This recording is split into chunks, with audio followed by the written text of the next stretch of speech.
বাংলাদেশ সেনাবাহিনী পরিচালনায় 29 বীর লেফটেন্যান্ট ফরাদের নেতৃত্বে এবং বদর থানা পুলিশ ও হাইওয়ে থানার পুলিশের নেতৃত্বে কিন্তু এই বাইপাস মোড়ে কিন্তু 29 বোতল ফেন্সিডিল সহ দুজন ব্যক্তিকে আটক করা হয়েছে। আজ পঞ্চগড় জেলার বোদা উপজেলার পৌরসভার সামনে নিয়মিত টহল পরিচালনা করেন বাংলাদেশ সেনাবাহিনী পুলিশ ও হাইওয়ে থানা পুলিশ। সেই নিয়মিত টহল সামনে রেখে এই যে দুজন ব্যক্তিকে দেখছেন, তারা পঞ্চগড় থেকে ঠাকুরগাঁও উদ্দেশ্যে যাওয়ার সময় একটি পালসার মোটরসাইকেলে 29 বোতল ফেন্সিডিল সহ যাওয়ার সময় সেনাবাহিনী ও পুলিশের ধাওয়াকে 29 বোতল ফেন্সিডিল সহ দুজন ব্যক্তি আটক হয়েছে। সেই দুজন ব্যক্তির নাম হচ্ছে সম্রাট, তার পিতার নাম রশিদুল ইসলাম, এবং দ্বিতীয় ব্যক্তি হচ্ছে জনি, তার পিতার নাম আতাউর রহমান। তাদের দুজনের বাড়ি লাউথুতি গ্রাম, ঠাকুরগাঁও জেলার ভুল্লি থানা, তুরুপোথা নামক স্থানে। আপনার তো নাম কি? পিতার নাম রশিদুল, গ্রাম লাউথুতি। আর আপনার নাম? জোরে বলেন। জনি ইসলাম। পিতার নাম? কি নিয়ে আসছিলেন আপনি?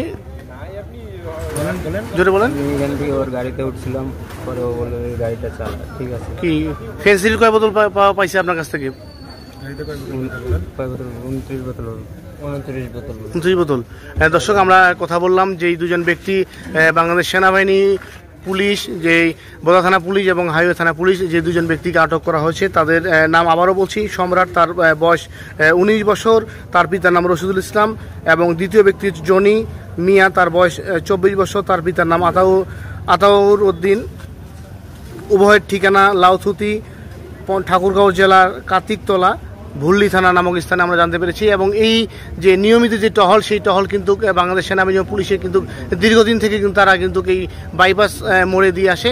আমরা কিন্তু এই মেসেজটা আপনাদের দেওয়ার চেষ্টা করি যে বিভিন্ন সময় কিন্তু গাড়ি আটকায়, তারা কিন্তু এই যৌথ বাহিনী কিন্তু গাড়ি চেকিং করে। তারই অংশ হিসেবে কিন্তু আজকে এই দুজন ব্যক্তিকে 29 বোতল ফেন্সিডিল সহ আটক করেছে। আমি ধন্যবাদ জানাচ্ছি বাংলাদেশ সেনাবাহিনী এই আজকে যে এই কাজটি করেছে। ইতিপূর্বেও কিন্তু তারা এই কাজগুলো করে আসেন, এবং সঙ্গে রয়েছেন হাইওয়ে থানার যে পুলিশ ময়দানডিগি, ওনাদের স্টাফ রয়েছেন, এবং বোদা থানা পুলিশের যে একটি দল রয়েছে তিনারা রয়েছেন। এবং এই যে দৈনিক যে তাদের যে টহল, সেই টহল কিন্তু এই বোদা উপজেলার প্রবেশদ্বার যে বাইপাস মোড়, সেই বাইপাস মোড়ে কিন্তু বাংলাদেশ সেনাবাহিনী এবং এই পুলিশের যৌথ টিম এই কাজগুলো করে আসে। আমি ধন্যবাদ দিয়ে, এবং আপনাদের আবারও বলছি, নিজের সন্তান কোথায় যাচ্ছে, এই যে দুটি সন্তানকে দেখছেন, বয়স কিন্তু একেবারে হালকা, তাই বিশেষ করে বাবা এবং মায়েদের প্রতি অনুরোধ জানাচ্ছি, আপনার সন্তান রাতে এবং দিনে কোথায় যাচ্ছে এই বিষয়গুলো কেয়ার নেওয়ার জন্য অনুরোধ জানাচ্ছি। ভালো থাকবেন, সুস্থ থাকবেন, নিরাপদ থাকবেন। যারা দেখছেন ভিডিওটি লাইক, কমেন্ট ও শেয়ার দিয়ে পাশে থাকবেন। ধন্যবাদ। আসসালামু আলাইকুম।